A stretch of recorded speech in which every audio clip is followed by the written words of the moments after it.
नमस्ते बच्चों। तो नेक्स्ट जो टॉपिक है वो है सीवेज मैनेजमेंट। ठीक है, सबसे पहले सीवेज मैनेजमेंट जब भी हम पढ़ रहे हैं तो छोटा सा टॉपिक है, पर इसमें जो छोटे छोटे वर्ड्स हैं ना उसका मीनिंग क्या होता है ये आपको पता होना बहुत इंपॉर्टेंट है। जैसे सीवेज मैनेजमेंट का मीनिंग क्या है, सीवेज का मीनिंग क्या है।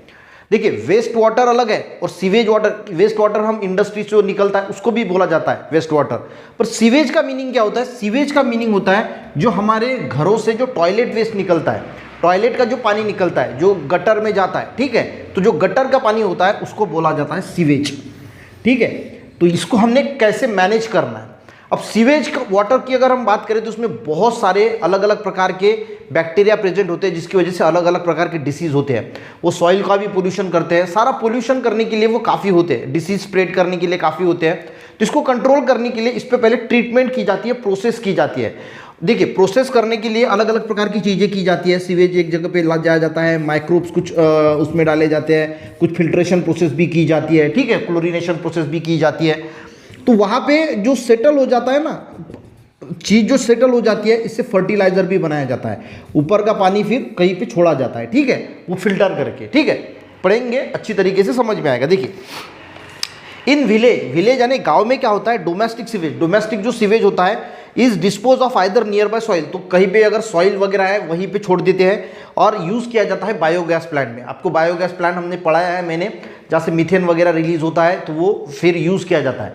तो एक तो ये जो सीवेज वाटर है वो बायोगैस प्लांट में यूज़ होगा, या फिर किसी भी सॉइल नियर बाय सॉइल है वहाँ पे डंप किया जाएगा। हाउएवर इन सिटीज, अब सिटीज़ की अगर हम बात करें तो sewage needs to be carried out processing unit, तो उसके लिए प्रोसेसिंग यूनिट की ज़रूरत होती है, and acted upon the microbial processes, और उस पर माइक्रोबियल प्रोसेसेस भी इंपॉर्टेंट होती है। माइक्रोबियल प्रोसेसेस यानी पढ़ेंगे आगे। देखिए, microbes which can decompose any compound, ऐसे माइक्रोब्स जो कोई भी कंपाउंड को डीकम्पोज कर सकते हैं, as well as destroy the pathogens, और जैसे पैथोजेंस होते हैं cholera, typhoid, ETC are mixed with sewage.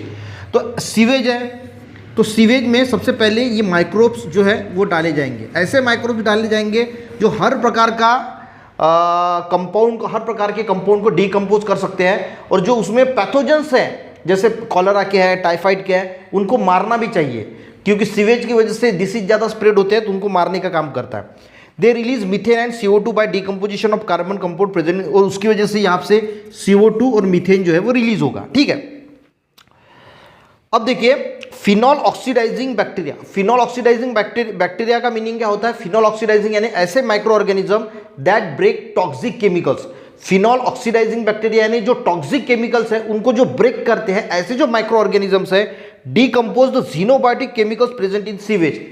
Xenobiotics का मीनिंग क्या होता है। जीनोबायोटिक्स मीनिंग ऐसे केमिकल सब्सटेंस जो बहुत ज्यादा हजार्डस है, जैसे कार्सिनोजेनिक है, जिससे कैंसर हो सकता है, या अलग अलग प्रकार के जीनोबायोटिक्स केमिकल्स होते हैं, यानी जो बहुत हजार्डस है। कार्सिनोजेनिक यानी कैंसर कॉजिंग जैसे केमिकल्स होते हैं, जिन केमिकल से अगर हम कांटेक्ट में आ जाए तो हमें कैंसर होता है।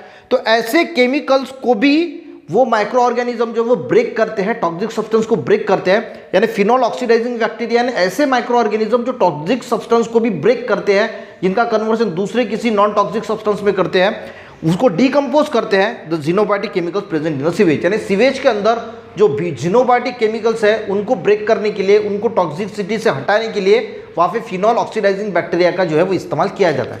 तो समझ में आ गया। अब देखिए, the sludge that settle down in the process, और इस प्रोसेस में जो स्लज सेटल डाउन होता है again used as a fertiliser, तो इसका इस्तेमाल फर्टिलाइजर के तौर पे किया जाता है। Water release after microbial treatment, microbial treatment हो जाने के बाद वाटर को जो है वो रिलीज किया जाता है इन एनवायरमेंटल, और उसमें उसकी वजह से जो पानी छोड़ा जाता है उसकी वजह से एनवायरमेंट सेफ रहता है, उसको कोई पोल्यूटेंट नहीं होता। अब देखिए, microbes are use for bio remediation. अब बायो रेमिडिएशन का मीनिंग क्या होता है वो भी समझना। देखिए, इसमें दो वर्ड है, बायो और रेमिडिएशन। रेमिडिएशन का मीनिंग क्या होता है, रेमिडी यानी उपाय करना। जैसे हमें कोई बीमारी वगैरह होती है तो हम कुछ ना कुछ दवाई लेते हैं तो हम ठीक हो जाते हैं, तो उसी प्रकार से ये रेमेडी करता है बायो यानी माइक्रो ऑर्गेनिज्म यानी बैक्टीरिया का यूज करके, यानी बैक्टीरिया का यूज करके हम जो पोल्यूशन है या फिर पोल्यूटेंट है इसको कम करते हैं। ठीक है, यानी बैक्टीरिया का यूज करके हम पोल्यूटेंट को या फिर पोल्यूशन को कम करते हैं, उसको बोला जाता है बायो रेमिडिएशन। बायो रेमिडिएशन समझ में आ गया, यानी माइक्रो ऑर्गेनिज्म का यूज करके हम पोल्यूटेंट्स को कम करते हैं। जैसे मान के चलो कि कोई समंदर है, इसमें ऑयल स्पिल हो गया, यानी ऑयल स्पिल यानी ऑयल लीकेज हो गया, तो यहाँ पे हम बैक्टीरिया डालेंगे। ऐसे भी कुछ बैक्टीरिया होते हैं जो ऑयल को खा लेते हैं, तो ये ऑयल को खा लेंगे, जिसकी वजह से ये पानी जो है वो पूरी तरीके से प्योर हो जाएगा, क्योंकि वहाँ से ऑयल हट जाएगा, तो उसको बायोरेमिडिएशन बोला जाता है। तो microbes are use for bioremediation of environment polluted due to sewage, यानी सीवेज की वजह से जो एनवायरमेंटल का पोल्यूशन होता है वहाँ पे माइक्रो ऑर्गेनिज्म का यूज होता है, यानी बायोरेमिडिएशन की प्रोसेस होती है। तो environment polluted due to the sewage, यानी सीवेज की वजह से जो एनवायरमेंट पोल्यूटेड हो रहा है वो नहीं होगा, यानी वहाँ पे बायोरेमिडिएशन की प्रोसेस होगी, वहाँ पे माइक्रोब्स का यूज होगा।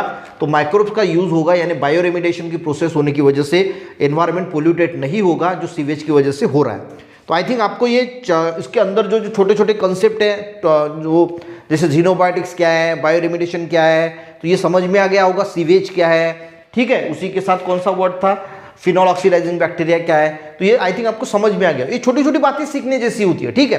तो यहाँ पे जो सीवेज ट्रीटमेंट है, ये छोटा सा मैनेजमेंट है, ये छोटा सा मैनेजमेंट कैसे होता है, क्या होता है, आपको अच्छी तरीके से समझ में आ गया होगा। वीडियो अच्छा लगे एक लाइक जरूर करना, अपने दोस्तों को भी शेयर करना, चैनल पे बच्चों ने जरूर सब्सक्राइब करना। मिलते हैं नेक्स्ट वीडियो में, तब तक के लिए जय हिंद।